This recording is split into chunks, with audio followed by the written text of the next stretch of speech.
indústria espanyola avança, però no al ritme que exigiria el context global. Segons un informe del Centre d'Estudis d'Assessorament Metal·lúrgic elaborat en col·laboració amb Bossart, la digitalització creix de manera sostinguda, però amb frens importants. Més del 57% de les empreses assenyalen el cost com el principal obstacle i més del 50% admeten que no disposen de talent necessari per abordar la transformació. A més, tecnologies clau com la intel·ligència artificial o la robòtica encara tenen una implementació inferior al 20% a moltes empreses, fet que evidencia una bretxa en el discurs i la realitat industrial. Les dades provenen d'una enquesta a empreses industrials espanyoles recollida en aquest informe que analitza el grau de maduresa digital i els principals reptes del sector. En aquest context, la gran pregunta és: la indústria s'està transformant de debò o només s'està adaptant a mitges? Per respondre-ho, avui a la Indústria és Futur ens acompanya Antonio García, director general de Bossart. Benvingut, Antonio. Moltíssimes gràcies per acceptar la invitació. Muchas gracias a vosotros. Segons teniu estudiat, més del 80% del cost de qualsevol indústria no és el material, sinó tot allò que hi ha al voltant, per exemple, logística, gestió i processos. Això vol dir que, tenint en compte aquest punt de partida durant anys, la indústria ha estat mirant cap a una altra banda? Bueno, yo diría que en general, ¿no? Es una cosa de la industria, pero es en general. Muchas veces nos centramos en el precio y nos olvidamos de todo lo que conlleva aquello que estamos comprando o aquel servicio que estamos contratando. En el caso nuestro, cuando hablamos de industria, de la compra de tornillería o de piezas pequeñas, pues sí, hay un precio del producto que es muy pequeño, pero hay un precio muchísimo más elevado que es la gestión de ese producto, la compra, el stock, el envío. Entonces, sí, yo diría que en general, ¿no? Y no solo aquí, antiguamente pues en otras industrias, estaba en telecomunicaciones y pasaba exactamente lo mismo. Había como demasiado foco en el precio actual del producte sin ver el impacte que tiene en altres àrees. En un món en el que els marges cada vegada són més estrets i hi ha competència global, competir per preu és absolutament raonable o hauríem d'obrir el ventall per analitzar altres factors de competitivitat? Pienso que es una estrategia y puede ser igualmente válida. Una estrategia de venta por precio, pues perfecto, cada uno al final elige su camino. Hay empresas que eligen pues, apostar por el valor, por ir un poquito más allá, por convertirse en partners, ¿no?, de sus clientes y ayudarle en diferentes áreas. Y hay otro tipo de empresas o de servicios que verdaderamente ponen el foco en ser el más barato. Eso va a ser siempre, me temo yo. Bossart ha estat durant 2 segles treballant amb la indústria, però va començar produint cargols i a dia d'avui el que aporta són solucions. Què ha fet possible aquesta transformació d'una empresa productiva a una empresa prácticamente de consultoría? Pues yo creo que viene también en relación con la pregunta de antes de enfocarse en el precio o en el valor. Es una estrategia. Al final Bossart empezó hace 200 años, es una pequeña tienda de hardware en Suiza y así se mantuvo pues, durante los 100 primeros años. Y poco a poco fue evolucionando y quisimos ir un poquito más allá y no solo entregar un producto, sino entender al cliente, entender cómo podíamos ayudar a nivel de logística, entender cómo podíamos ayudar en el desarrollo de los productos, en la mejora, y ahí poco a poco nos fuimos entrando pues, en todo lo que es el supply chain. Te conviertes, pues lo que decía antes, no solo ser un proveedor de hardware, un proveedor, sino un partner del cliente para entenderle y poderle ayudar en las distintas áreas. Segons aquest informe del que hem esmentat, la indústria encara no està apostant del tot en aquest traspàs cap a la digitalització. Què està frenant? Quina és la barrera que hi ha perquè la indústria catalana i espanyola no estigui avançant al mateix nivell que ho estan fent altres països? Creo que hay muchas barreras, hay muchas, no es solo un factor.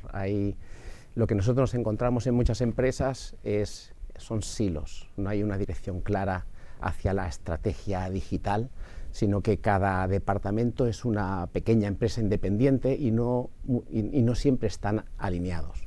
Eso sería una de las cosas. Luego está el cambio, el miedo al cambio, el hacer cosas diferentes. Hay muchos factores distintos que afectan en que esto no vaya al ritmo que debería ir, pero también tenemos que ser un poquito conscientes de lo que estamos diciendo. y somos víctimas también de esto. O sea, ahora queremos la inmediatez en todo porque estamos acostumbrados. Estamos acostumbrados a que si hago un pedido, este pedido tiene que estar mañana a las 10 de la mañana. Y esto no es tampoco, no era lo normal. Y las noticias, con 2 horas de retraso, pues ya también dejan de ser una novedad, ya la sabe todo el mundo. Pasa cualquier cosa en la bolsa de Nueva York y a los 3 minutos pues ya hay impacto en otras áreas. Entonces, si lo miramos desde una perspectiva más general, podemos ver que bueno, se están dando pasos y probablemente lo que necesitemos es un poquito más de tiempo. Sí.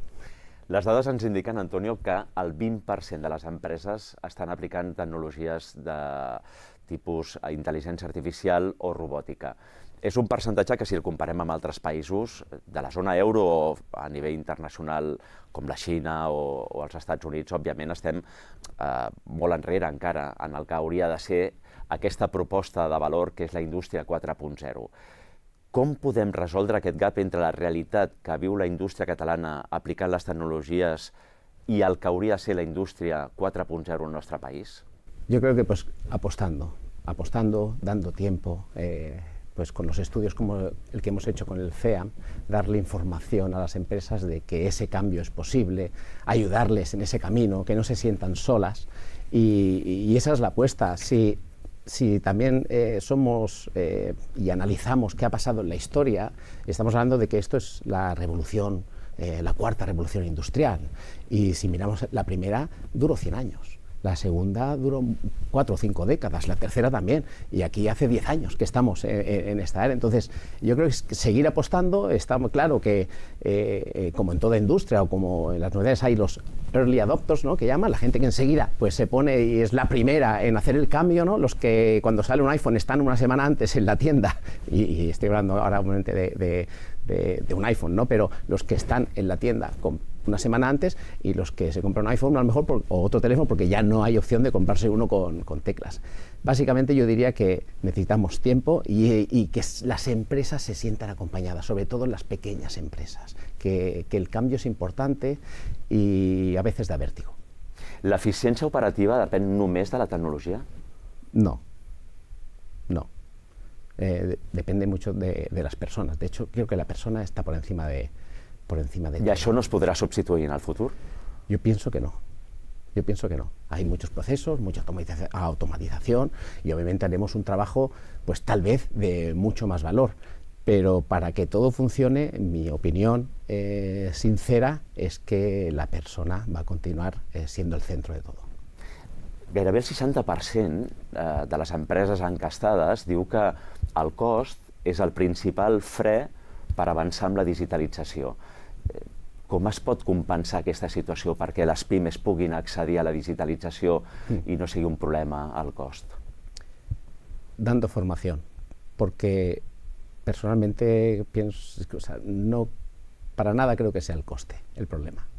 Yo pienso que lo que hay que valorar es el retorno de la inversión de ese coste, y ahí no todo el mundo está formado de la misma manera.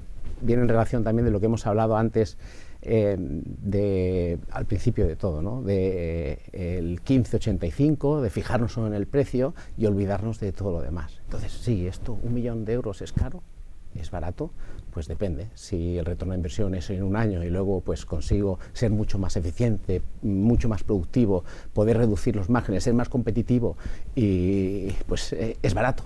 Entonces, pienso que lo que falta también no es solo formación a nivel de digitalización, sino incluso a nivel conceptual de cómo valorar determinados proyectos, sobre todo en las pymes, porque las grandes empresas sí que tienen talento y personas y recursos pues para poder tener especialistas en cada área, pero muchas pymes son shows de unos pocos, ¿no?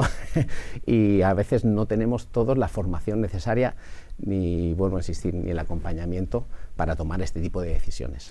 Parlant de talent, Antonio, què heu detectat vosaltres respecte als perfils professionals que requereixen la indústria, especialment en un moment de transformació? Se sap ben bé quins seran els perfils que guanyaran pes a la indústria i quins perdran protagonisme? Yo creo que es un poco incertidumbre también, y pienso que hay mucho trabajo por hacer. De hecho, lo vivo en mi casa.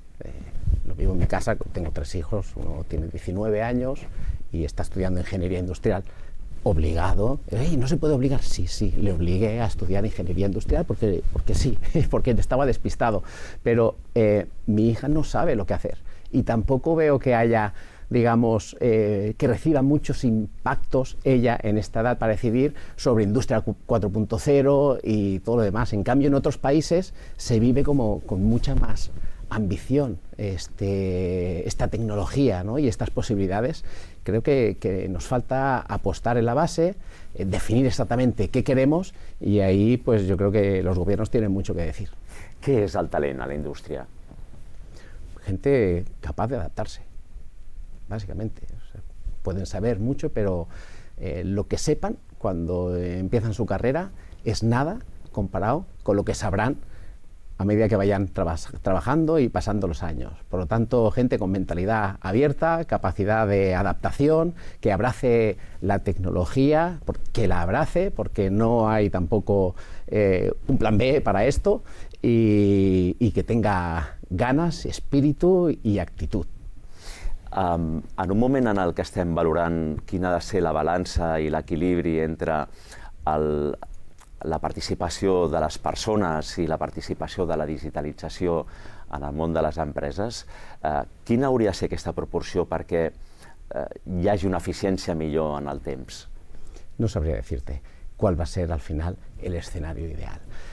Lo que sí que sé es leer las noticias y leer que esta mañana pues que Meta va a prescindir de 8.000 puestos de trabajo, que Microsoft ha hecho un 7% me parece que va a dar prejubilación al 7% de sus empleados, prejubilación, que Capgemini, que hay muchas empresas que están tomando pues una línea mucho derivado de impacto de la IA.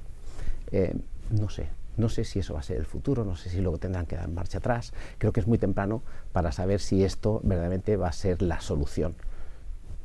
En un moment de convulsió com el que estem vivint, no? Amb tot el conflicte amb l'Iraq i tot el que està derivant, no només d'aquest conflicte, sinó tots els que ja hem viscut en els darrers 15-20 anys, des de la crisi financera del 2008, quins són els valors que han de persistir a les empreses per ser exemplars i no només tenir un propòsit de guanyar diners? Pues precisamente tener un propósito mayor que el ganar dinero, tener un propósito que sea pues ayudar, pues ya sea a las empresas, a la sociedad, a ser mejor y ayudar a tus empleados a crecer y a cumplir sus objetivos profesionales, y eso está muy por encima de ganar o perder dinero. Verdaderamente esas empresas que tienen ese propósito son las que luego pues marcan la diferencia, y bueno, yo te diré, para la parte que me toca, que Bossard llevamos 200 años y eso no es casualidad, ¿no? Una empresa familiar, que el CEO se llama Daniel Bossard, línea directa en Bossard, pues ha ido mucho más allá y tiene el propósito de ayudar, de formar parte de de todas las líneas de ensamblaje del mundo, pero no solo con entregar productos, sino trabajando mano a mano con los clientes para ayudarles en esa mejora de eficiencia y productividad. Ara es parla molt de la reindustrialització aplicant les noves tecnologies, però què és exactament la reindustrialització? Com hauríem d'analitzar aquest concepte en profunditat? Pues supongo que a nivel técnico igual alguien te puede dar una respuesta pues eso, mucho más técnica de todos los conceptos, las variables que entran en la reindustrialización, pero básicamente entiendo que es adaptarse a lo que hay y hacer las cosas diferentes, porque ahora se puede, para al final pues lo mismo, ¿no? Ser más eficientes, ser más productivos y ser mejores gracias a las tecnologías que están ahora a nuestro alcance. Les polítiques actuals de la indústria són suficients per promoure la reindustrialització? No lo creo, porque si hemos podido ver los fondos Next Generation que se hablaban desde hace 4 años y que esto iba a ayudar, y sí que ha ayudado, pero ha ayudado sobre todo a grandes empresas, porque al final acceder a estos fondos requieren de un proceso y una burocracia que para cualquier pyme es una montaña difícil de escalar. Por lo tanto, yo diría que sí, que hay ayudas, pero que deberíamos centrarnos más en ayudar a a lo que forma el 90% del tejido industrial de España, que es las pymes, y que, pues, por suerte o por desgràcia, a veces no tienen tantas opciones para poder acceder a estos fondos. Com encaixa la sostenibilitat en aquest procés de reindustrialització? Aquí es una pregunta que tengo mi propia opinión. Se habla mucho de sostenibilidad y es verdad, es centro, ahora bueno, pues hay que ser más eficientes, hay que cuidar al planeta, y está muy bien. Pero no todo el mundo está jugando con las mismas reglas y en cierta parte eso es injusto. Y cuando ves ahora las agendas de los grandes CEOs y las preocupaciones de los grandes CEOs, pues sí, hace 5 años, la sostenibilidad, y ahora continúa siendo, pero es de las últimas cosas, les preocupa pues mucho más la geopolítica, las disrupciones, la cadena de suministro, la inteligencia artificial, eso marca la agenda. El acceso a los fondos, y al final la sostenibilidad se está quedando pues un poco rezagada, al menos sobre el papel en las personas que deciden. Y ahí tengo serias dudas, sabiendo la importancia, por supuesto, y que obviamente, ¿no?, que tenemos que ser más verdes, tenemos que ser más eficientes, eso es vital y nosotros lo hacemos. Pero cuando ves que tus vecinos de derecha o de izquierda pues igual no tienen o no lo valoran de la misma manera, y en cambio son mucho más competitivos que tú, pues te hace pensar, como mínimo pensar. I haurien de ser més flexibles les lleis per poder fer que l'aposta per la sostenibilitat no sigui un fre? Si bien la flexibilidad pues podría ser una solución, pero que las reglas fueran las mismas para todo el mundo. Entonces, claro que Europa es... Espanya juga amb desavantatge respecte a altres països europeus. Por ejemplo, pero si yo hablo ya de más a nivel macro, ¿no?, y hablas de Europa, pues las reglas de juego son muy diferentes a las de Estados Unidos y a lo mejor pues China. Entonces, claro, el impacto que tengas aquí, si los demás, que son potencias mucho más grandes que tú, tienen otras reglas, no sé cómo... O sea, globalmente ese impacto siempre se va a quedar muy reducido. L'última qüestió, Antonio. Hem parlat de preus, de marges, d'eficiència operativa, de la importància de la sostenibilitat, i en aquests moments que tenim tantes incerteses pel context macroeconòmic, com podem fer un còctel per digerir tot això i que les empreses i la indústria catalana en surti ben parada? Pues ojalá tuviera yo aquí la varita mágica para decir, no, mira, esto se pone así, esto se pone así, y de aquí sale el combinado perfecto. Es una mezcla de todo lo que hemos hablado. Es una apuesta de mezclar por la formación, ¿vale?, de ayudar a las empresas, a los empresarios, pues que igual no tienen tantos recursos o formación para tomar mejores decisiones, de acompañar a esas empresas en la evolución hacia la digitalización, porque la transformación causa mucho respeto. Yo, pues personalmente, yo soy ingeniero de telecomunicaciones, he estado en telecomunicaciones 10 años y me voy a la industria 4.0 y me ponen a hablar de cosas de industria 4.0 y me causa todavía respeto. Pues alguien con otro perfil menos tecnológico, pues puede perderse. Entonces, hablar de evolución y acompañar a esas empresas en esa evolución, pues yo creo que es vital. Son muchas áreas, entiendo que es una labor muy difícil, muy complicada, que hay mucha legislación, que hay mucha burocracia, pero lo que es cierto es que creo que todos tenemos que dar un salto hacia adelante. Antonio García, director general de Bossart, moltíssimes gràcies per haver-nos acompanyat a la Indústria és Futur, i desitja molts èxits a Bossart i amb tota la feina que feu contribuint a la digitalització de la indústria, a més d'altres temes que treballeu. Gràcies i fins aviat. Muchas gracias a vosotros. I a tots vosaltres us convido a seguir una pròxima edició de la Indústria és Futur. Fins aviat.